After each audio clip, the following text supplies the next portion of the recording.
अस्सलाम वालेकुम dear student, welcome to my YouTube channel. उम्मीद करती हूँ आप सब लोग खैरियत से होंगे। अगर आप मेरे चैनल पे न्यू हैं तो काइंडली चैनल को सब्सक्राइब करें और वीडियो को एंड तक वॉच करें और कमेंट सेक्शन में मेंशन करें ये वीडियो आपके लिए किस हद तक ये हेल्पफुल है। अगर ये वीडियो आपके लिए हेल्पफुल है तो मैं आपके लिए इस सब्जेक्ट का सब्जेक्टिव पार्ट और कंप्लीट प्रिपरेशन भी अपलोड करूंगी। आज की वीडियो में हम डिस्कस करेंगे MTS 622 का फाइनल टर्म प्रिपरेशन का ऑब्जेक्टिव पार्ट।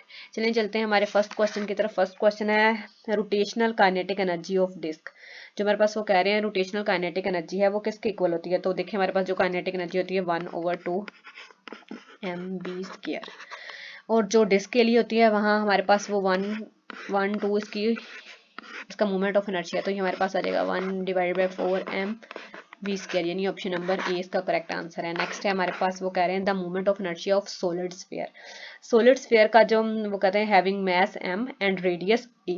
अगर यहाँ पर हमारे पास रेडियस r होता तो हमारे पास आएगा 2/5 कैपिटल M r²। यहाँ पे हमारे पास रेडियस a है तो इसीलिए इसका a² लगाया जाएगा। नेक्स्ट है हमारे पास वो कह रहे हैं a 3x3 matrix symmetric has dash eigen value which may have the distinct और रिपीटेड। जब हमारे पास मैट्रिक्स की वो 3x3 सिमेट्रिक मैट्रिक्स तो हमारे पास उसकी जो हैज़ वो 3 ही रखेगी इजन वैल्यू भी, क्योंकि हमारे पास देखें अगर मैट्रिक्स 3x3 है यानी 1 2 3 4 5 6 7 8 9 तो हमारे पास इसकी इजन वैल्यू भी 3 ही आएगी। नेक्स्ट है हमारे पास क्वेश्चन नंबर 4। वो कह रहे हैं the damping force of harmonic oscillator is proportional to. हमारे पास जो डैम्पिंग फोर्स होती है जैसे कि F of D is equal है -BV।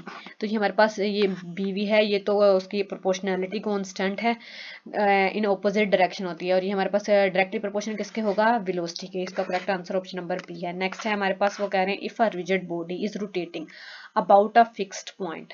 रोटेट कर रहा है अगर वो हमारे पास fix point on a ground, then इसकी जो काइनेटिक एनर्जी है तो वो हमारे पास होगी T इज इक्वल 1/2 I0 ओमेगा²। अगर वो प्लेन की सूरत में हो तो हमारे पास तब ये होगा। अदरवाइज जब भी वो रोटेट करे according to fixed point rotate कर रहा है तो हमारे पास 1/2 I0 ओमेगा² होगा। नेक्स्ट है वो कह रहे हैं if there is no net force acting on a body then its acceleration। जब भी हमारे पास according to Newton first law वो कह रहे हैं बॉडी एट अ रेस्ट रहेगी जब तक उस पर एक फोर्स अप्लाई ना की जाए। अगर वो मूव कर रही है वेलोसिटी के साथ तो तब हमारे पास वो कह रहे हैं तो हमारे पास वो किसके अकॉर्डिंग मूव कर रही है, विदाउट वो कह रहे हैं हमारे पास उसके ऊपर कोई भी फोर्स एक्ट नहीं कर रही, then its acceleration is equal to 0। हमारे पास एक्सेलरेशन 0 होगी। वो 0 मतलब एक उसकी जब तक उस पर फोर्स अप्लाई, क्योंकि हमारे पास जो फोर्स होती है वो डायरेक्टली प्रोपोर्शनल होती है एक्सेलरेशन के। जब वो कह रहे हैं इसके ऊपर नो फोर्स है यानी कि हमारे पास जो एक्सेलरेशन है वो भी इज इक्वल टू 0 होगा। नेक्स्ट है हमारे पास वो कह रहे हैं measure of average kinetic energy of molecule. जो है ना मॉलिक्यूल्स उनकी काइनेटिक एनर्जी मेजर की जाती है इन टेम्परेचर में। नेक्स्ट है हमारे पास क्वेश्चन नंबर 8। वो कह रहे हैं the engine vector of symmetrical matrix. Symmetrical matrix है वो कोरोस्पोंडिंग कर रही है डिस्टिंक्ट ईजन वैल्यू। देन वो क्या होगा, जब भी हो हमारे पास वो ईजन वेक्टर है वो डिस्टिंक्ट ईजन वैल्यू रखती है तो हमारे पास वो ऑर्थोगोनल होती है। नेक्स्ट है हमारे पास वो कह रहे हैं the polar movement of inertia circular motion. In circular motion जब भी हमारे पास वो सर्कुलर मोशन में होगी ना तब हमारे पास वो Z2 Z एक्सिस होगी। नेक्स्ट है हमारे पास वो कह रहे हैं the total energy possessed by a system of moving object. जब भी वो कह रहे हैं टोटल एनर्जी, जैसा कि हमें पता है एनर्जी हमारे पास जो total energy of the system होती है वो वन फॉर्म से सेकंड फॉर्म में कन्वर्ट होती है, वो कभी भी डिस्ट्रॉय नहीं होती। यानी अगर हीट एनर्जी से हमारे पास वो कन्वर्ट होती है काइनेटिक एनर्जी में और पोटेंशियल एनर्जी में तो वन फॉर्म से सेकंड फॉर्म में कन्वर्ट हो रही है। तो ये हमारे पास जब भी टोटल एनर्जी की बात हो रही है तो वो हमारे पास कांस्टेंट होती है एट एवरी पॉइंट, ना ही वो varies from point to point हो रही होती है, ना ही वो maximum in start and minimum at last होती है। तो इसका जो correct answer option number A है। नेक्स्ट है हमारे पास वो कह रहे हैं the movement of inertia of a circular section of base B and height. Circular section हमारे पास क्या है, सर्कुलर सेक्शन है उसकी बेस हाइट उसकी h है बेस b है। वो कह रहे हैं about an axis passing through it's vertex, vertex से वो पास कर रहा है और वो पैरेलल है। देन वो कह रहे हैं इसकी पैरेलल है तो इसका मूवमेंट ऑफ इनर्शिया क्या होगा, तो हमारे पास होगा b² डिवाइडेड बाय 12। नेक्स्ट है हमारे पास bh²। ये इसका देखें जो ऐसे है ना, जैसे movement of inertia road, solid spheres, उसका रोड जिसकी भी है वो, ये हमारे पास फार्मूले जैसे एज इट इज हमने याद करना है। उनको याद करने का कोई मतलब कोई फार्मूला नहीं है, उनको एज इट इज हमने जैसे उन्होंने वैल्यू दी है हमने वैसी वैल्यू याद करनी है। इस तरह ये फार्मूला है, इसको एज इट इज याद करना है, इसको फाइंड करने का और डिफाइन करने का और कोई मेथड नहीं है। नेक्स्ट है हमारे पास क्वेश्चन नंबर 12, वो कह रहे हैं movement of inertia of any section about an axis passes through its centre of gravity. जब भी हमारे पास जब भी एक मूवमेंट ऑफ इनर्शिया वो सेंटर ऑफ ग्रेविटी में पास कर रहा है तो उसका जो करेक्ट आंसर होगा वो मिनिमम होगा, जब वो सेंटर ऑफ ग्रेविटी, क्योंकि हमारा जो पॉइंट होता है ना सेंटर ऑफ ग्रेविटी, यहाँ पे हमारी जो मूवमेंट ऑफ इनर्शिया है बहुत ही मिनिमम हो जाती है। नेक्स्ट है हमारे पास वो कह रहे हैं cylinder has movement of inertia give bye formula. Movement of inertia वो कह रहे हैं सिलेंडर का बाय फार्मूला किसके जरिए हम कर सकते हैं, जैसे कि मैंने ऊपर भी मूवमेंट ऑफ इनर्शिया रोड का बताया था, तो वो था 1/4 mv²। तो ये हमारे पास इसका जो करेक्ट आंसर होगा वो होगा b 1/2 mv²। नेक्स्ट है वो कह रहे हैं movement of inertia of hollow cylindrical section as show as. देखिए हमारे पास यहाँ पे 2 सेक्शन है, अगर हम देखें तो हमारे पास जो इसका फार्मूला होता है मतलब 4th का इनका स्क्वायर, जो इसका जो करेक्ट आंसर है वो ऑप्शन नंबर ए है, यानी पाई डिवाइडेड बाय 64 कैपिटल डी का उसका माइनस स्मॉल डी का। देन वो कह रहे हैं इसका जो करेक्ट आंसर ऑप्शन में ये एज इट इज ऐसे ही आप लोगों ने याद करना है। नेक्स्ट है वो कह रहे हैं the point through which the whole weight of the body act irrespective to its position. उसकी पोजीशन से नहीं बट उसका जो होल वेट है वो एक्ट कर रहा है, उसकी पोजीशन कोई वो उन्होंने कहा फाइंड नहीं की जाती। तो ये हमारे पास जो पॉइंट होती है वो होता है सेंटर ऑफ ग्रेविटी, जहाँ पे उसकी पोजीशन को माइंड में नहीं रखा जाता है। उसका होल वेट एक बॉडी का देखें कि बॉडी है वो स्टे करिए, उसका होल वेट एक्ट कर रहा है, तो वो हमारे पास सेंटर ऑफ ग्रेविटी होता है। नेक्स्ट है हमारे पास वो कह रहे हैं measure of rate at which work is done is known as. जब भी हमारे पास देखिए हमने पावर की डेफिनेशन पढ़ी है, पावर जो है वो मेजर किया जाता है व्हेन वर्क डन की रेट पे। तो ये इसका जो करेक्ट आंसर है वो ऑप्शन नंबर ए है, यानी पावर। नेक्स्ट है हमारे पास वो कह रहे हैं for a conservation holonomic dynamical system the Lagrange L and kinetic energy in T and potential energy in V are connected। जब भी हमारे पास एक सिस्टम कनेक्टेड है kinetic energy and potential energy की, टोटल एनर्जी की हमें पता है, total energy E is equal होती है T प्लस B। बट जब वो कह रहे हैं होलोनोमिकल डायनेमल सिस्टम में ये हमारे पास होती है T माइनस B। इसका correct answer option number C है। नेक्स्ट है हमारे पास क्वेश्चन नंबर 18, वो कह रहे हैं the axis relative to which the product of inertia. जब भी वो कह रहे हैं product of inertia are 0, then वो हमारे पास क्या होता है, वो हमारे पास प्रिंसिपल एक्सिस होता है जिसपे मूवमेंट ऑफ इनर्शिया का जो प्रोडक्ट होता है वो इज इक्वल टू 0 होता है। नेक्स्ट हमारे पास वो कह रहे हैं question number 19, if a time depend vector function lambda, जो हमारा टाइम फंक्शन है वो डिपेंड कर रहा है lambda, is represent by lambda 2 and lambda 1 in fixed, वो फिक्स्ड है एंड रोटेट कर रहे हैं कोऑर्डिनेट सिस्टम, देन ये हमारे पास इज इक्वल होगा ऑप्शन नंबर सी के। देखें वो कह रहे हैं हमारे पास जो फंक्शन है ए के, वो कह रहे हैं डी ए, इसको कह रहे हैं वो टाइम पे डिपेंड, तो इसलिए इसका टी के अकॉर्डिंग होगा। तो फंक्शन का जो हमारे पास डेरिवेटिव वो इक्वल होता है आर के according, and W cross A R के ही अकॉर्डिंग उसका मल्टीप्लाई भी किया जाता है। नेक्स्ट है हमारे पास क्वेश्चन नंबर 20, वो कह रहे हैं until a force act on a body velocities. जैसा कि मैंने आपको बताया according to Newton first law, जब एक बॉडीज रेस्ट है तो वो रेस्ट में ही रहेगी जब तक उसके ऊपर फोर्स अमल ना की जाए। अगर बॉडी मूव कर रही है कांस्टेंट वेलोसिटी से तो वो कांस्टेंट वेलोसिटी से ही मूव करेगी जब तक उस पर फोर्स एक्ट ना की जाए। तो इसका वो कह रहे हैं अंटिल फोर्स एक्ट ना की जाए तब वो बॉडी की जो वेलोसिटी होती है वो किसके इक्वल होती है, वो होती है कांस्टेंट। नेक्स्ट है हमारे पास वो कह रहे हैं movement of inertia of road. यहाँ पे movement of inertia of road है, स्टार्टिंग पे मुझे लगता है हमने पढ़ा था सॉलिड स्फीयर का, तो यहाँ पे जो रोड का है वो हमारे पास इज इक्वल होता है 1/12 mi²। नेक्स्ट है हमारे पास वो कह रहे हैं व्हेन सम एक्सटर्नल फोर्स, जब हमारे एक एक्सटर्नल फोर्स अप्लाई की जाए an object then work done, जो हमारे देखे ना वो कह रहे हैं एक ऑब्जेक्ट है उस पर एक एक्सटर्नल फोर्स अप्लाई की जा रही है, तो जो हमारे पास वर्क डन है ना वो भी उसी डायरेक्शन में वर्क डन है वो किसकी डायरेक्शन में होगा, जिस डायरेक्शन में हमारे पास फोर्स अप्लाई की जा रही हो, यानी ऑप्शन नंबर सी। नेक्स्ट है हमारे पास वो कह रहे हैं द डैम्पिंग फोर्स। मैंने आपको बताया जो हमारे पास डैम्पिंग फोर्स होती है एफ डी, ये हमारे पास डायरेक्टली प्रोपोर्शनल होती है वेलोसिटी के। अगर हम इसे सिंप्लीफाई करें तो एफ डी इज इक्वल होता है minus B V. Minus B V, ये बी जो है हमारे पास ये प्रोपोर्शनलिटी कांस्टेंट है, और माइनस का साइन ये इसलिए यूज किया जाता है क्योंकि ये इन ऑपोजिट डायरेक्शन पे अप्लाई की जाए, तो इसका correct answer option number C है। नेक्स्ट है हमारे पास वो कह रहे हैं dash is a branch of mechanics. ऐसी कौन सी ब्रांच ऑफ मैकेनिक्स है जो डील करती है मूविंग ऑब्जेक्ट के साथ विदाउट रेफरेंस, विदाउट मतलब फोर्स के रेफरेंस के बगैर, ऐसी कौन सी ब्रांच है। तो हमारे पास जो इसका करेक्ट आंसर है वो काइनेमेटिक्स है, जिसमें हम फोर्स को देखिए इसमें वो कह रहे हैं विदाउट रेफरेंस, जिसमें हम विद रेफरेंस ऑफ फोर्स है तो वो हमारे पास डायनेमिक्स है। नेक्स्ट है हमारे पास वो कह रहे हैं question number 25, cylindrical coordinate system. जो हमारे पास सिलेंड्रिकल कोऑर्डिनेट सिस्टम होता है ना, तो वो हमारे पास ऑर्थोगोनल होता है, ना ही वो पैरेलल होता है और ना ही वो नॉर्मल होता है। तो हमारे पास जो करेक्ट आंसर है वो ऑर्थोगोनल। नेक्स्ट है वो कह रहे हैं for the general theory of angular momentum. Angular momentum का हमें पता है वो इक्वल होता है आई क्रॉस डब्ल्यू, मतलब आई डॉट डब्ल्यू। तो फिर जब वो आई सेक्शन पे किया तो इसके साथ भी आई आएगा और डब्ल्यू के साथ भी है, तो इसका करेक्ट आंसर ऑप्शन नंबर ई है। नेक्स्ट है हमारे पास वो कह रहे हैं movement of inertia about the in x axis. जब भी एक्स एक्सिस की बात हो रही है तो हम उसमें एक्स एक्सिस डिफाइन नहीं करेंगे, तो हमारे पास आएगा वाई स्क्वायर प्लस जी स्क्वायर, यानी ऑप्शन नंबर ए इसका करेक्ट आंसर है। अगर हमारे पास वो वाई का पूछ रहे हो तो हमने क्या यूज करना है, हमने करना है एक्स स्क्वायर प्लस जी स्क्वायर। इसी तरह अगर जी का कर रहे हो तो हमारे पास आएगा Y square plus X square.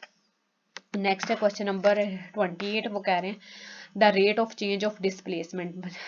देखिए हमारे पास जो rate of change of displacement होता है वो वेलोसिटी होता है, एंड वेलोसिटी का rate of change of acceleration होता है। इसका correct answer option number A है।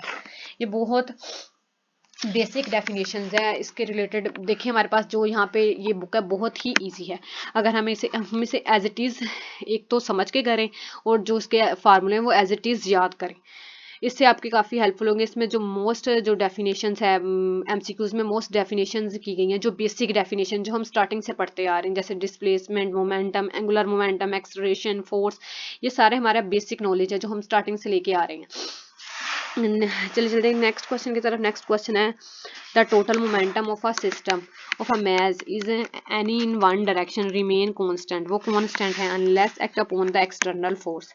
जैसा कि मैंने आपको बता चुकी हूँ, वो कह रहे हैं टोटल मोमेंटम, जब टोटल मोमेंटम की यूज हो रही हो एक सिस्टम पे, वो कह रहे हैं रिमेन्स कांस्टेंट है जब उस पे एक्सटर्नल फोर्स अप्लाई की जाती है, तो ये हमारे पास कंजर्वेशन ऑफ मोमेंटम है।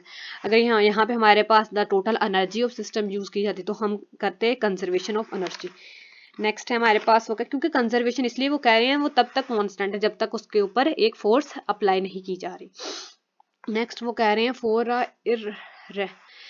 For an irrotational flow. Irrotational flow, जो रोटेशनल फ्लो है ना हमारे पास वो del cross V is equal है 0 के। सो अगर यहाँ पे इरोटेशनल है तो वो डज नॉट इक्वल टू 0 होगा, यानी ऑप्शन नंबर सी इसका करेक्ट आंसर है। नेक्स्ट है वो कह रहे हैं the path of projectile in a non resistive medium is, वो पैराबोलिक होगा, लीनियर होगा, सर्कुलर, क्योंकि जब वो नॉन रेजिस्टिव मीडियम होता है तब हमारे पास वो किसके इक्वल होता है, वो पैराबोलिक के इक्वल होता है। नेक्स्ट है हमारे पास वो कह रहे हैं below in the expression for minus A W square cos W T, ये हमारे पास किसके इक्वल है। देखिए हमारे पास यहाँ पे यूज क्या हो रहा है ए, यानी ये किसके लिए है, ये एक्सेलरेशन के लिए। अगर यहाँ पे वी होता तो ये हमारे पास वेलोसिटी के लिए होना था। नेक्स्ट है वो कह रहे हैं a force field is said to be dash if the total work done by a particle moving along a curve is independent।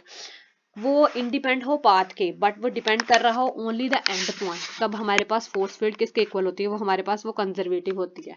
अगर वो हमारे एंड पॉइंट पे भी करे और इसके टोटल पाथ पे भी करे तब वो नॉन कंजर्वेटिव होता है। नेक्स्ट है हमारे पास जो क्वेश्चन नंबर 34, उसमें वो कह रहे हैं कि when the torque act on a system, जब भी एक टॉर्क बॉडी पे एक्ट करे वो 0 देन विच इज कांस्टेंट। तो हमारे पास एंगुलर मोमेंटम की स्टेट है, एंगुलर मोमेंटम की स्टेट है कि जब भी उसको 0 इक्वल कर दिया जाए टॉर्क को तब वो इक्वल होता है कांस्टेंट के।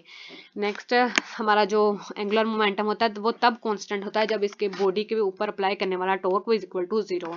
नेक्स्ट है वो कह रहे हैं the branch of physics which deal with the study of force. जैसे मैंने आपको पहले बताया विदाउट रेफरेंस वो काइनेमेटिक्स है, बट जब हम इसको डील कर रहे हैं with the study of force तब वो हमारे पास क्या है, वो हमारे पास है डायनेमिक्स।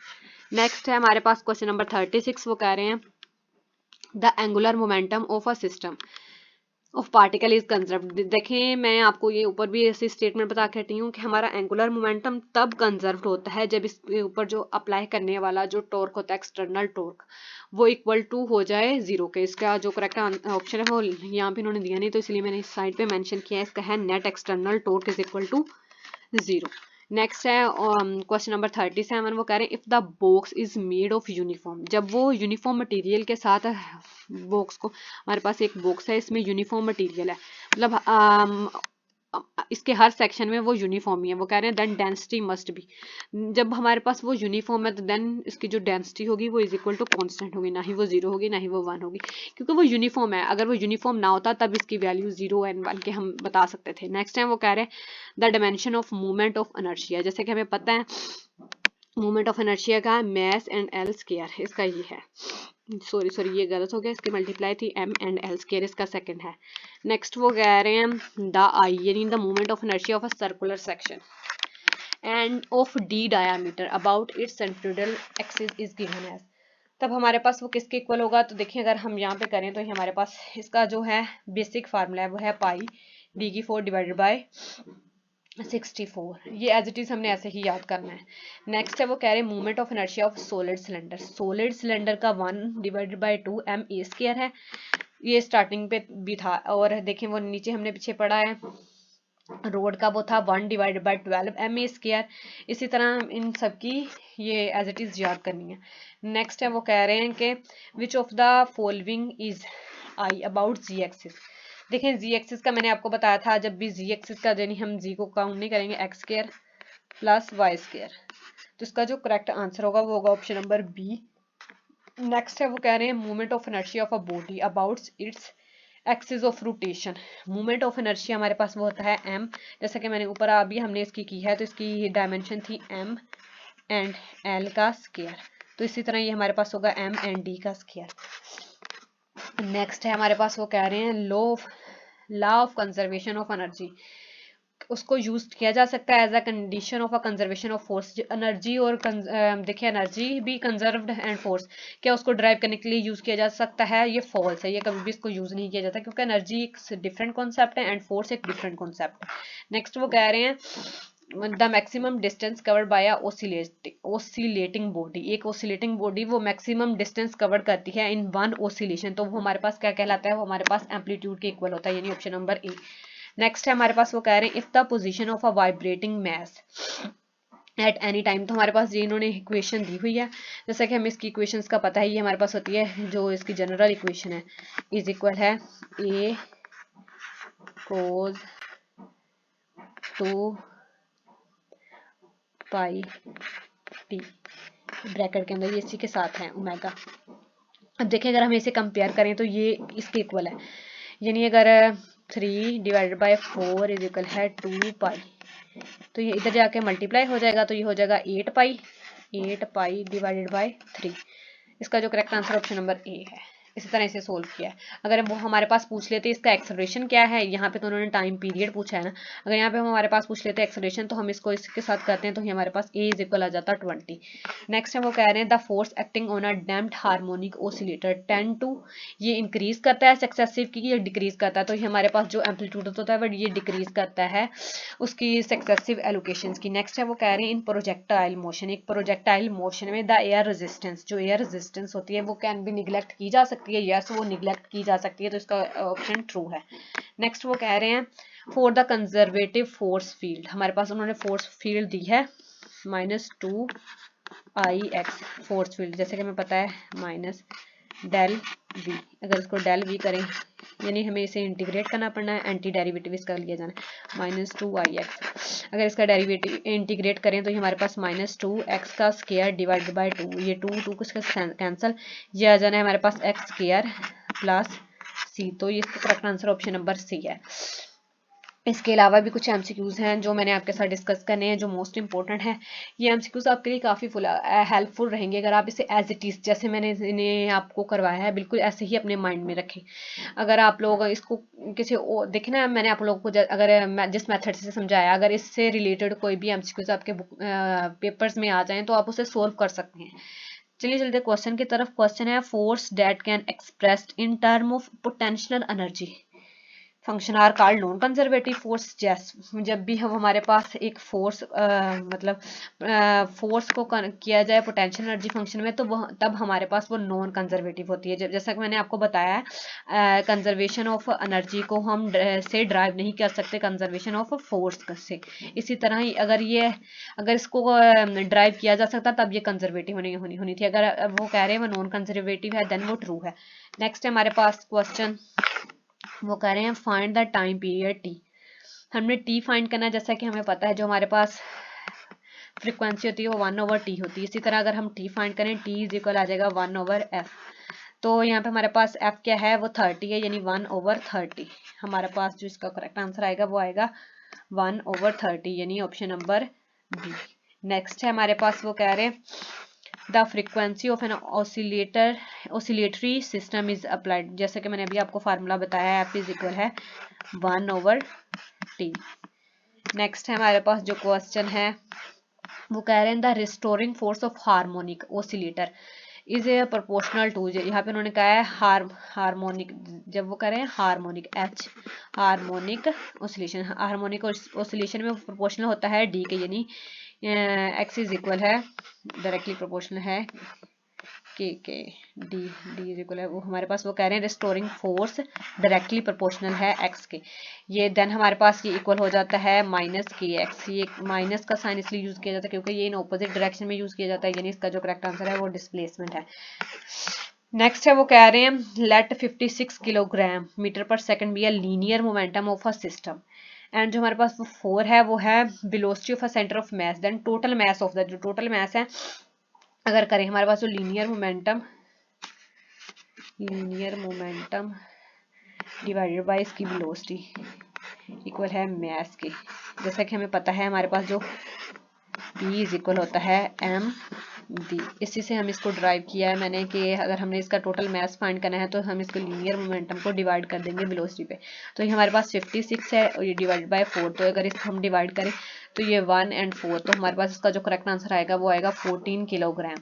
नेक्स्ट है हमारे पास क्वेश्चन, वो कह रहे हैं एन ऑब्जेक्ट इज इन रेक्टिलिनर। वो कह रहे हैं जब वो एक हमारा ऑब्जेक्ट मूव करे रेक्टिलिनर लीनियर में होता है, वो along a straight line move कर रहा है हमारी बॉडी। तो हमारे पास जो इसका करेक्ट आंसर है वो ऑप्शन नंबर ए है, यानी along a straight line. Next है हमारे पास, वो कह रहे हैं the force field F is equal है 3x है एंड -2yj। तो ये हमारे पास नॉन कंजर्वेटिव है। इसका करेक्ट आंसर ये हमारे पास कंजर्वेटिव है, यानी ऑप्शन नंबर बी। नेक्स्ट है हमारे पास, वो कह रहे हैं in general when a body rotate, एक हमारी बॉडी रोटेट कर रही है about a fixed point, then angular velocity and fixed point in the same. जब हमारी बॉडी रोटेट कर रही हो, वो कह रहे हैं एक बॉडी है वो रोटेट कर रही है इन अ फिक्स्ड पॉइंट, तो जिसको एंगुलर वेलोसिटी है वो इन द सेम डायरेक्शन होगी, ट्रू। नेक्स्ट है हमारे पास, वो कह रहे हैं विच of the following is the example of harmonic oscillator. देखें जो हार्मोनिक की हमने पढ़ी है वो हमने मैस लिंक टू स्प्रिंग भी पढ़ी है एंड वो जो मूवमेंट पेंडुलम की भी पढ़ी है, सिंपल पेंडुलम, यानी फर्स्ट भी है सेकंड भी है। ये third movement on a solid तो ये नहीं है, तो इसका जो करेक्ट आंसर होगा ये देखें बी है, ये ए है, यानी both A and B option. Next है हमारे पास क्वेश्चन, वो कह रहे हैं if a position of a vibrating mass. देखें अभी मैंने आपको इसकी जो जनरल इक्वेशन थी वो बताई थी, y x इज इक्वल है a cos 2 t। तो देखें वो हमारे पास क्या पूछ रहे हैं, एम्पलीट्यूड पूछ रहे हैं। तो एम्पलीट्यूड अगर हम इस इक्वेशन को इस इक्वेशन के साथ कंपेयर करें तो हमारे पास जो a इज इक्वल होगा वो होगा 20, यानी ऑप्शन नंबर ए। नेक्स्ट है हमारे पास, यहाँ खत्म होती है हमारी आज की वीडियो। अल्लाह हाफिज। अस्सलाम वालेकुम students, welcome to my YouTube channel. उम्मीद करती हूँ आप सब लोग खैरियत से होंगे। अगर चैनल पे न्यू हैं तो जल्दी से चैनल को सब्सक्राइब कर दें और बेल आइकन को प्रेस कर दें ताकि मेरी आने वाली वीडियो का नोटिफिकेशन आपको मिल जाए। अब चलते हैं हमारे आज के टॉपिक की तरफ। हमारा आज का टॉपिक है MTS 622 का करंट पेपर जो मेरा आज हुआ है। उसके जितना हो सके मैं इसके MCQs और जो आपके क्वेश्चन है वो आप लोगों को प्रोवाइड किए जा रहे हैं। देखिए फर्स्ट क्वेश्चन हमारा है the moment of inertia of a solid sphere having mass m and radius a is given by. जो हमारे पास सॉलिड स्फीयर का फॉर्मूला होता है वो I is equal to 2/5 m a का स्क्वायर। ये हमारे जिस जो लेक्चर है हमारे MTS 622 का जिसमें ये सारे के सारे फार्मूले दिए वो आप लाजमी देखें, क्योंकि ये MCQs ये जो है ये काफ़ी बहुत ज़्यादा रिपीट हो रहे हैं, मतलब कि हर एक MCQs डिफरेंट टाइप के, मतलब सॉलिड स्फीयर, सॉलिड सर्कल। तो आप लोग वो पेज जो फुल का फुल पेज है ना एक लेक्चर पे है, उसमें सॉलिड, सर्कुलर, होलो स्फीयर, इन सबके रिंग के सबके फॉर्मूलाज हैं, आप लोग उसको लाजमी याद करना है ताकि आप लोगों के जो 7-8 MCQs उससे बने। मैंने उसको स्किप किया, 4-5 वहाँ से ले लिया, लेकिन बाकी स्किप किया, आपको मैंने मेंशन कर दिया कि आप लोग वो पेज लाजमी करें। अब नेक्स्ट है the moment of inertia of a hollow cylinder. ये देखें, अब होलो सिलेंडर का फॉर्मूला पूछा है is equal to m a का स्क्वायर। अब नेक्स्ट है द मोमेंट ऑफ इनर्शिया, ये सॉलिड सिलेंडर का है इस हिसाब से इसका फॉर्मूला। उसके बाद नेक्स्ट है the damping force of a harmonic oscillator is proportional to its velocity. ये हमारे पास फॉर्मूला होता है इसका F is equal to minus K X. तो इसके डायरेक्टली प्रोपोर्शनल किसके होता है, वेलोसिटी के। सॉरी मैंने उल्टा बोल दिया, F is equal to minus B X minus B V ये होता है। तो वेलोसिटी के वो डायरेक्टली प्रोपोर्शनल होता है डंपिंग फोर्स। अब नेक्स्ट है if a rigid body is rotating about a fixed point on ground then its kinetic energy. हमारे पास अगर ग्राउंड स्टेट पे हो तो हमारी काइनेटिक एनर्जी ये गिवन होती है, और अगर हमारी प्लेनर पे हो, मतलब कि प्लेन हो सरफेस, तो हमारे पास ये दोनों का प्लस जो होता है वो हमारे पास काइनेटिक एनर्जी बनती है। देन नेक्स्ट है the rate of change of displacement of a body is equal to, ये हमें पता है काफ़ी, मतलब कि पीछे से क्लासेस से हम पढ़ते आ रहे हैं, वेलोसिटी इक्वल होता है measure of average kinetic energy of molecule is temperature. उसके बाद if there is no net force acting on body then its acceleration. अगर हमारे पास नो नेट फोर्स अप्लाई करेगी, नेट फोर्स नहीं होगी, तो हमारे पास जो एक्सेलरेशन होगा सेकंड लॉ के अकॉर्डिंग वो 0 होगा। नेक्स्ट है a 3x3 symmetrical matrix has 3 real eigenvalues. हमारे पास यहाँ पे 3 होगा, कुछ बच्चे कह रहे थे कि इसका 0 आएगा, जबकि ये 0 नहीं है, इसका आंसर 3 करेक्ट है। नेक्स्ट है the axis relative to which product of inertia are 0 are called. ये इसके हमारे पास इसका आंसर है प्रिंसिपल एक्सिस हमारा इसका बनता है कि जो हमारे पास अगर इसका प्रोडक्ट 0 हो तो हमारे पास क्या होता है, प्रिंसिपल एक्सिस होता है। नेक्स्ट है if a time dependent vector of function delta is represented by. हमारे पास ये फॉर्मूला गिवन है जब, तो हमारे पास फॉर्मूला क्या यूज होगा, डेल्टा क्रॉस ए। उसके बाद नेक्स्ट हमारे नेक्स्ट क्वेश्चन क्या है हमारे पास, ये थोड़ा आगे नहीं हो रहा, हाँ।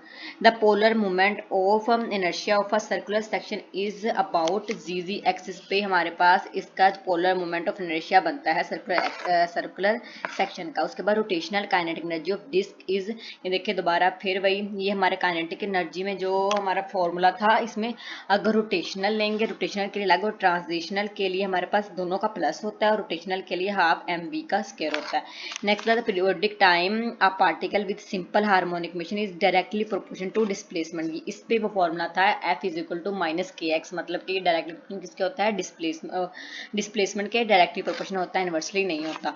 Until a force act on a body its velocity is constant.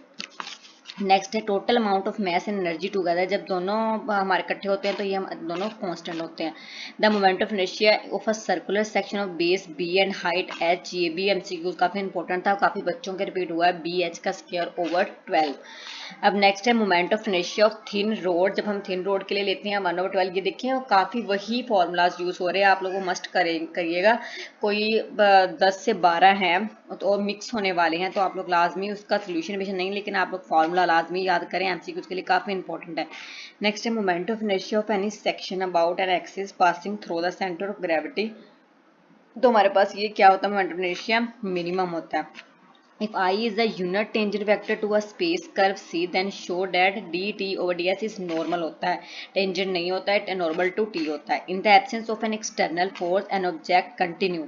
जब हमारे पास external force नहीं होती तो हमारे पास कौन सा लॉ बनता है, फर्स्ट लॉ बनता है जब हमारे पास कोई भी वेलोसिटी, मतलब सब f is equal to 0 होता है। नेक्स्ट है when some external force is applied on an object work done in the direction of. जब हमारे पास कोई फोर्स अप्लाई करे तो वर्क डन किसकी डायरेक्शन में होता है, फोर्स की डायरेक्शन में होता है। नेक्स्ट है the damping force is proportional to, देखिए मैंने आपको शुरू में फॉर्मूला बताया था F D is equal to minus B V, इसके प्रोपोर्शनल होता है और ये हमारे पास फॉर्मूला बनता है, बाकी इसके करेक्ट नहीं है। अगर यहाँ पे होगा तो ये एक्स जो था इसका डेरिवेटिव यूज होता है। अब next dash dash is the branch of mechanics, ये हमारे पास काइनेमेटिक्स की डेफिनेशन है, उसके अकॉर्डिंग आप लोगों ने करना है। Cylindrical coordinate system is orthogonal, ये ऑर्थोगोनल के लिए यूज हो रहा है। The eigen vector of symmetrical matrix corresponding to distinct, ये भी ऑर्थोगोनल के लिए होता है, ये आप लोगों इसकी वैल्यूज थी, ये भी मोस्टली बच्चों के ये एमसीक्यूज रिपीट हुआ है। उसके बाद from the general theory of angular momentum L I is equal to I J, ये देखिए हमारे पास इसका प्रोडक्ट होता है, ये प्लस माइनस और ये डिवाइड वाला नहीं होता, ये इसका प्रोडक्ट इसका होता है, इसका करेक्ट आंसर ये है। नेक्स्ट टाइम अगर यहाँ पे देखिए मोमेंट ऑफ इनर्शिया पूछा अबाउट द एक्स एक्सिस, अगर एक्स एक्सिस के अकॉर्डिंग पूछा होगा तो y प्लस जी होगा, यहाँ पे y होगा तो x प्लस जी होगा, तो उसके अकॉर्डिंग आप लोगों ने इसको सॉल्व करना है। नेक्स्ट है मोमेंट ऑफ इनर्शिया, अगर हमारे पास होलो सिलेंडर का ले रहे हैं तो π/64 डी का स्क्वायर होता है। देन ये वाला दोबारा मुझसे लिख हो गया था, आप लोग देना कुछ एमसीक्यू मुझसे मतलब याद नहीं आ रहे कि किस तरह के थे, कुछ आप लोगों ने इस तरह के थे कि आप लोगों को मोमेंट ऑफ इनर्शिया m दिया हुआ था, a दिया हुआ था, उन्होंने बोला था मोमेंट ऑफ इनर्शिया फाइंड करें मतलब m a का स्क्वायर, तो 2 और 4, तो इस तरह आप लोगों को इजीली हो सकता है अगर आप लोगों को फॉर्मूला आता हो, जैसे मैंने आपको बोला कि फॉर्मूला आप लोग मस्ट करना, तो उस तरह के 2-3 थे, लेकिन मेरे माइंड से थोड़ा सा इसके स्किप हो गए क्वेश्चन किस तरह का मतलब उसकी वैल्यूज क्या थी, तो इसलिए मैं आपको आइडिया दे रही हूँ कि आप लोग वैसे कर लेना। अब नेक्स्ट है, अगर r हमारे पास गिवन है, p हमारे पास गिवन है, तो उन्होंने बोला है कि फाइंड द एंगुलर मोमेंटम, ये मेरे शॉर्ट क्वेश्चन में था कि r क्रॉस p आपको पता है एंगुलर मोमेंटम के इक्वल होता है, तो हमने हमारी जो वैल्यूज थी गिवन r की और p की, हमने ये r की लिख ली, ये p के लिए लिख, k हमारे पास 0 था, i और j की वैल्यू 0 थी, उसके अकॉर्डिंग इसको सिर्फ प्रोडक्ट इसका लेना है, मल्टीप्लाई करना है, तो हमारे पास क्या आंसर आ गया a b m mega k की वैल्यू आई और जे की वैल्यू 0 हो गई। नेक्स्ट है write down the expression of M I of uniform hemisphere, देखिए जैसे उन्होंने कहा एक्सप्रेशन लिखना है इसके अकॉर्डिंग इसका, तो हमारे पास इसका एक्सप्रेशन क्या बनता है, ये वाला हमारे पास एक्सप्रेशन बनता है, जैसे आप लोगों ने इतना लिखा है क्योंकि इसका ये शॉर्ट क्वेश्चन में आया था, तो अगर लॉन्ग में आता तब हम उसको डिटेल से लिखते। Find the moment of inertia of a ring of radius 2a about an axis, ये देखें हमारे पास अगर वो कह रहे हैं radius m moment of inertia में अगर मैस और 2a दिया हो, a नहीं, तो उसके अकॉर्डिंग हम 2a पुट करते जाएंगे, dm of ds m over 2 की जगह 2 a की जगह 2a, देन उसी तरह अकॉर्डिंग इसको सोल्व करना है, बस वैल्यूज पुट करने के बाद हमारे पास आंसर क्या बनता है 4ma का स्क्वायर। नेक्स्ट है find define space time and matter, ये भी काफ़ी बच्चों के रिपीट हुआ, एक ये क्वेश्चन और एक आप लोगों को इम्पल्स वाला मेरे तो नहीं है लेकिन बाकी काफ़ी बच्चों का रिपीट हुआ, तो आप लोग इम्पल्स वाला टॉपिक भी लाजमी करें। ये देखिए इसमें स्पेस की, टाइम की और मैटर का पूछा हुआ था कि एक एग्जांपल भी दें, तो मैंने इसकी देखिए डेफिनेशन यहाँ पे लिख दी है, जो बेसिक थोड़ा क्योंकि शॉर्ट क्वेश्चन में था तो मैंने शॉर्ट वे में इसकी डेफिनेशन यहाँ पे लिख दी है, आप लोग एक बार लाजमी पढ़ लें। अब नेक्स्ट है हमारे पास consider the space curve C with position vector r, तो हमें r गिवन था तो हमने यूनिट टेंजेंट वेक्टर निकालना था। जब ये हमारे पास r गिवन है तो dr/dt हमने क्या मतलब इसका डेरिवेटिव लिया विद रिस्पेक्ट टू t, तो हमारे पास ये निकल आया। जब इसका यूनिट टेंजेंट निकालेंगे तो इसका मोड निकालेंगे हम, मोड लेने के बाद इसकी मोड लेने का मतलब होता है कि इसकी एक एक वैल्यू का स्क्वायर करके प्लस करना है, तो स्क्वायर करने के बाद हमारे पास ये वैल्यू dr/dt का मोड ये आ गया, तो हमने इसका टेंजेंट क्या निकालना, t is equal to dr/dt over mod, तो ये भी हमने फाइंड कर लिया था, ये भी इसमें वैल्यू पुट करके हमारे पास ये वाला सोल्यूशन होगा।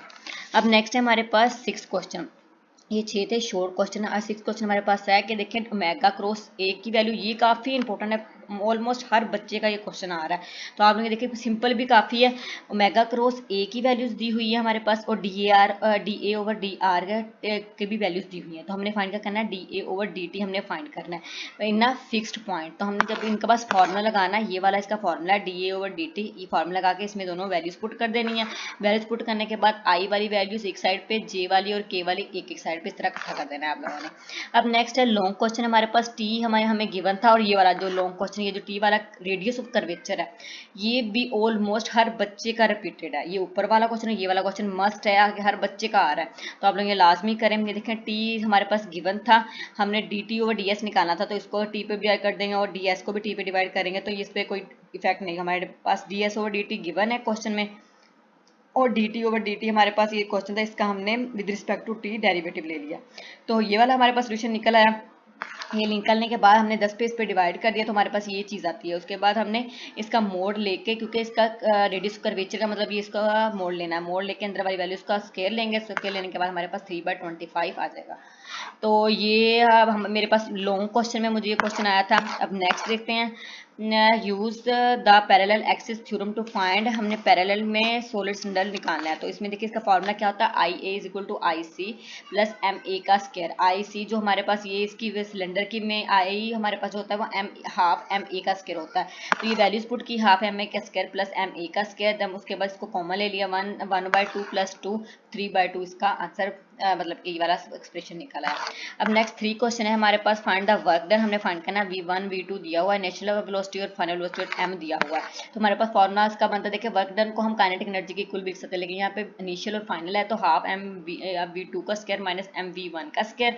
तो ये वैल्यूज हमने पुट कर दी और इस तरह हमारे पास ये क्वेश्चन का आंसर है। और लास्ट वाला क्वेश्चन था लॉन्ग क्वेश्चन, वो मुझे थोड़ा सा याद मतलब कि स्किप है उसका, तो आप लोगों ने फॉर्मूला ये करना था कि आपको m1 m2 और v1 v2 गिवन होगा, उसके बाद u1 भी गिवन होगा, लेकिन आपने u2 फाइंड करना होगा। तो हमारे पास फॉर्मूला आप लोगों को पता है कि m1 v1 plus m2 v2 is equal to m1 u1 plus m2 u2। ये आफ्टर कोलिजन और बिफोर कोलिजन का मतलब जो फॉर्मूला होता है ये होता है। तो इससे आपने जो वैल्यूज गिवन होगी वो आपने पुट करनी है और u2 आप लोगों ने फाइंड कर लेना। उसकी मुझे वैल्यू थोड़ी सी स्किप हो गई थी माइंड से, इसलिए मैं लोगों को गाइड कर दिया कि इस रिलेटेड क्वेश्चन आए तो कर लेना। लॉन्ग में मेरा क्वेश्चन आया था। अब यही इसी के साथ खुदा हाफिज़, इंशाल्लाह नेक्स्ट वीडियो में मिलेंगे। Thank you so much. जी अस्सलाम वालेकुम, welcome to study with Lareb. ये कि पहले मैंने MTH 622 को पार्ट 1 बनाया, तो अब मैं MTH 622 का पार्ट 2 बनाने वाली हूँ। तो उसमें भी मैंने ये है कि आप लोगों को कुछ कॉन्सेप्ट क्लियर करने की कोशिश की है और इंशाल्लाह इसमें भी करूँगी। तो अगर मेरे चैनल पर फर्स्ट टाइम है तो मेरे चैनल को सब्सक्राइब कर दें ताकि आप लोग को न्यू नोटिफिकेशन वगैरह रिसीव हो जाएँ और आप लोग के असाइनमेंट GDPs और क्विज़ वगैरह में हेल्प हो सके। तो चलिए स्टार्ट करते हैं और MTH 622 को अंडरस्टैंड करने की कोशिश करते हैं। और जो चीज़ें बोल्ड हैं वो पहले मैंने बताई हैं और अब अगेन बता रही हूँ, जो बोल्ड हैं वो चीज़ें MCQs या फिर फिलिंग द ब्लैंक्स के तौर पे पूछी जाती हैं।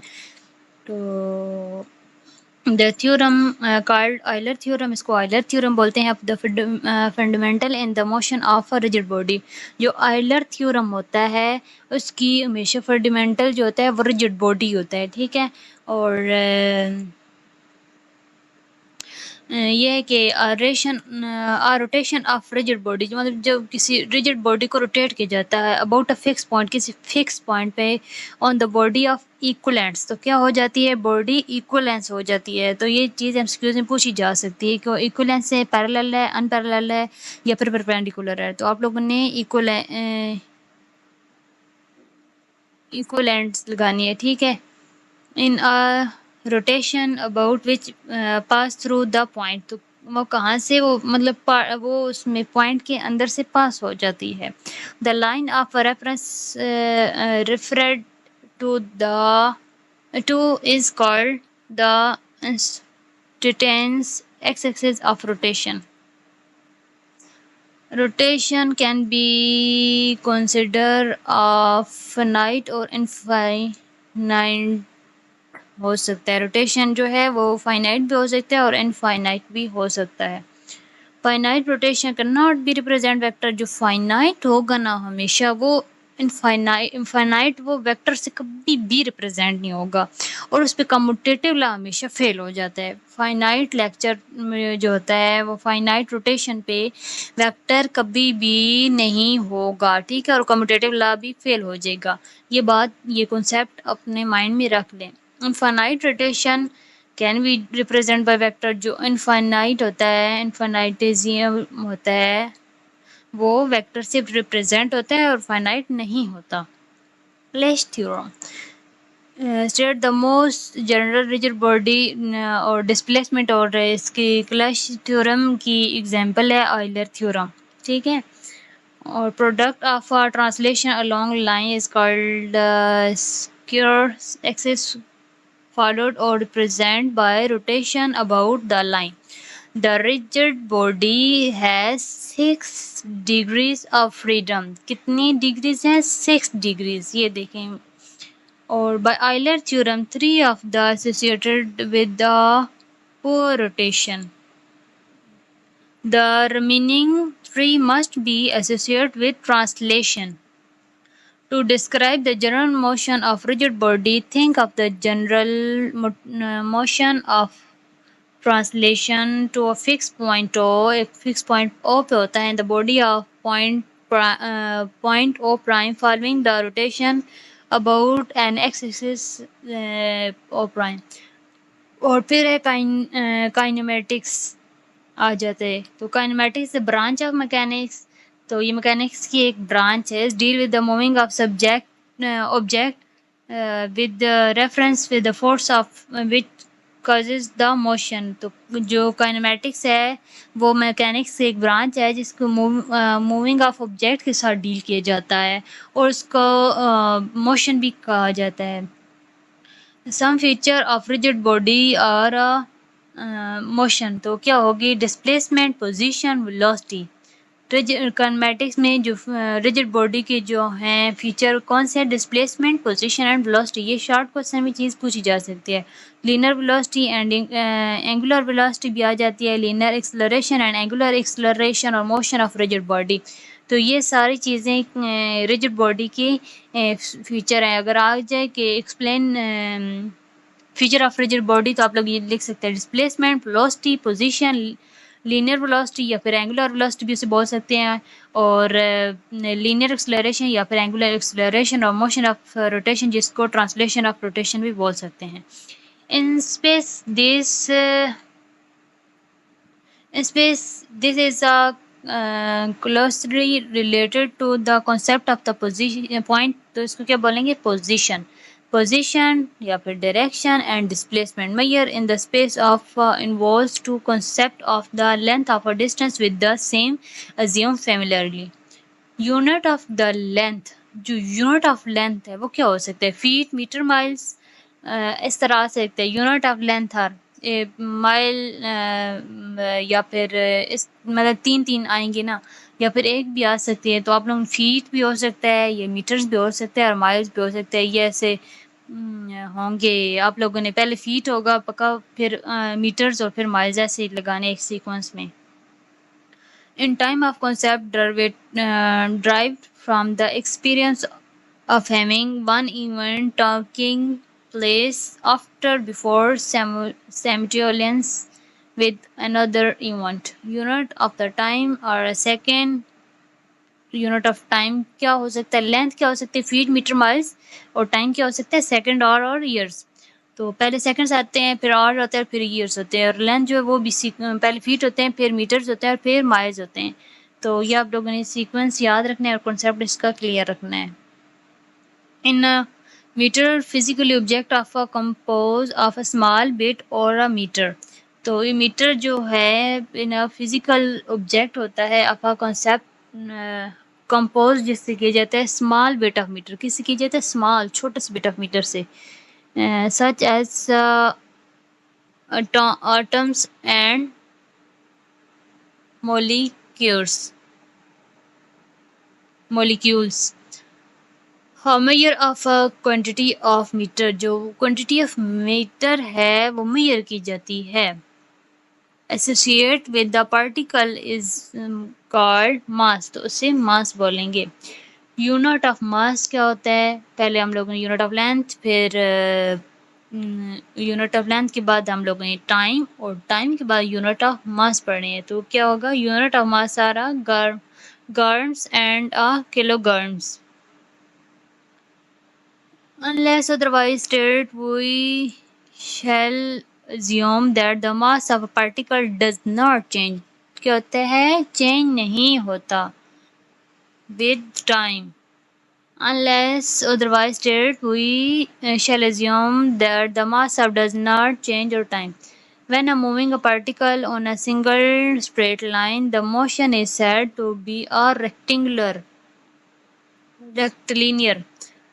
A general equation of motion is then ma x dot x double हो जाता है डॉट, और इसको equal to m double dot के इक्वल होगा। Rectilinear motion of a body is defined of a consider the 2 points of the body convert the same distance in the parallel direction। किस होता है? सेम डिस्टेंस में होते हैं 2 point, जब होते हैं सेम डिस्टेंस होते हैं लेकिन पैरेलल होते हैं। पैरेलल क्या चीज़ होती है? जो चीज़ एक दूसरे के मुखालिफ सेम में हो, या फिर सेम लाइन की तरफ भी जा सकती है और एक दूसरे के दो अगर स्टेक्स हैं तो वो वैसी पड़ी हुई हैं तो वो भी पैरेलल होंगी. An example of linear motion of an athlete running along straight attacks. The rectilinear motion can be two type. तो कौन सी रेक्टिलिनियर मोशन के दो टाइप बोल सकते हैं कि एक्सप्लेन करें तो कौन सी होगी यूनिफॉर्म और non uniform. Uniform rectilinear motion और non uniform rectilinear motion. Rectilinear motion की कितनी टाइप है दो और वो कौन सी यूनिफॉर्म और non uniform. Uniform rectilinear motion कौन सी और नॉन यूनिफॉर्म रेक्टिलिनियर मोशन कौन सी. चले उसे एक्सप्लेन करते हैं.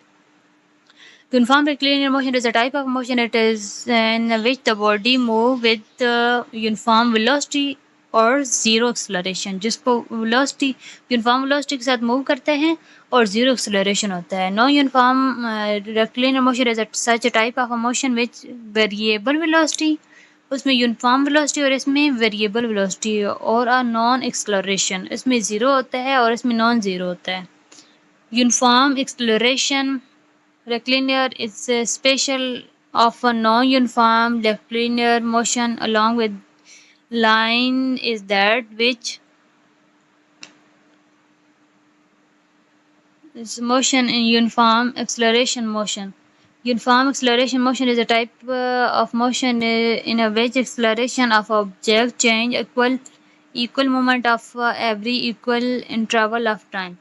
An example of uniform acceleration is a fairly falling object in which amount of gravitational acceleration remains same.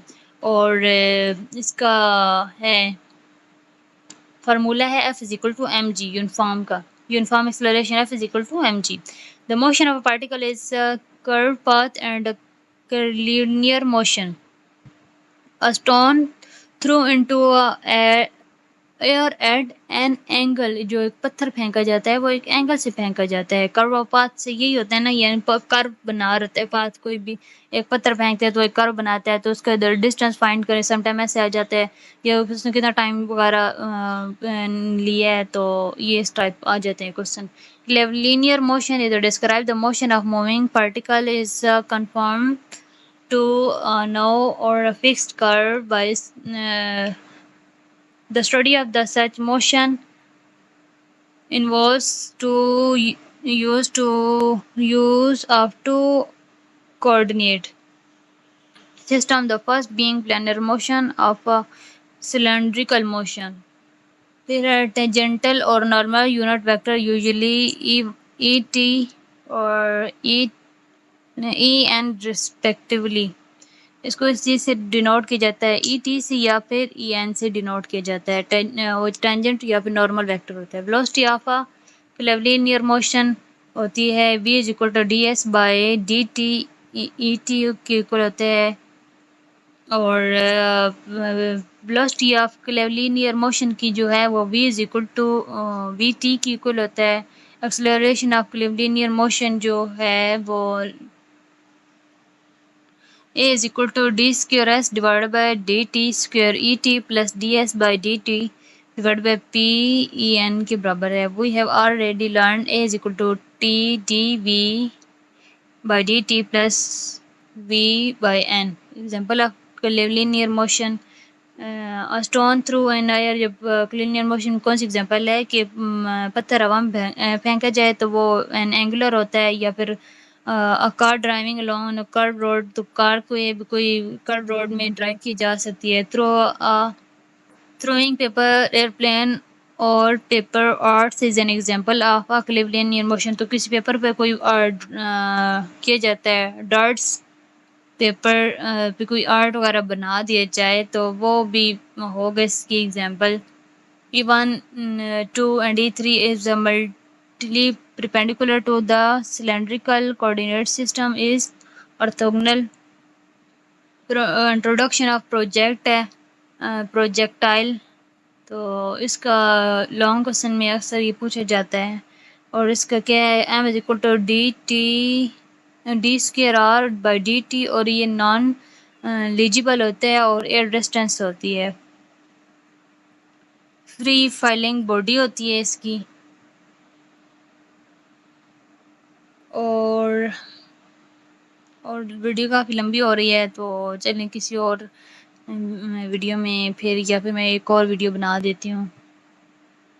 अच्छा, the direction of ट्रेकियो can be approximate right hand rule, तो right hand rule से उसे किया जाता है। तो ये चलें मैं थोड़ा सा ऐसे स्क्रॉल कर देती हूँ आप लोगों की, ताकि हेल्प हो जाए। और अगर आप लोगों ने मेरे चैनल को सब्सक्राइब नहीं किया तो मेरे चैनल को सब्सक्राइब कर दे, ताकि मैंने इतनी मुश्किल से आप लोग की वीडियो बनाई है तो मेरी भी हेल्प हो सके। तो अगर आप लोग को वीडियो अच्छी लगी है तो अपने फ्रेंड्स के साथ शेयर कर दें, क्योंकि ये थोड़ी सी मुश्किल से मैंने बनाई है वीडियो।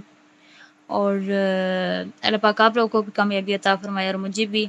एक्सटर्नल फोर्स को F=ma से रिप्रेजेंट किया जाता है।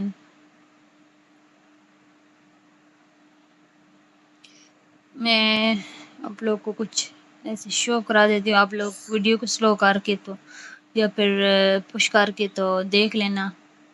और अच्छा, ये सॉलिड सिलेंडर, हॉलो सिलेंडर और सॉलिड स्फीयर, हेलोस्फीयर और रेक्टिलिनियर प्लांट, ये बहुत बहुत बहुत बहुत ज़्यादा पूछ जाता है। जितना बोले ना कम है उतना ही ये इसके बारे में बहुत ज़्यादा पूछा जाता है।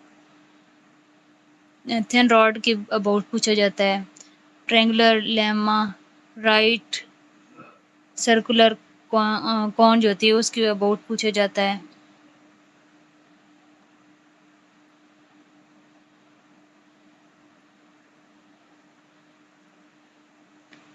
और cos square alpha plus beta, cos square beta plus cos square gamma जो है इक्वल टू 1 होता है ये, और ये नॉट इंडिपेंडेंट होता है, ये आप लोगों ने याद रखना है।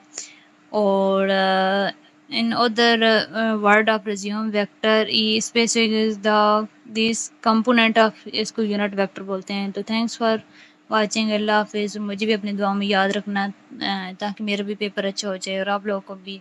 और चलें, अगर आप लोग को क्वेश्चन वगैरह है तो आप लोग कर दें, मैं आप लोग को कॉन्सेप्ट क्लियर तो करने की कोशिश की, लेकिन यह है कि मैं इंशाल्लाह आंसर दूंगी। अल्लाह हाफिज़।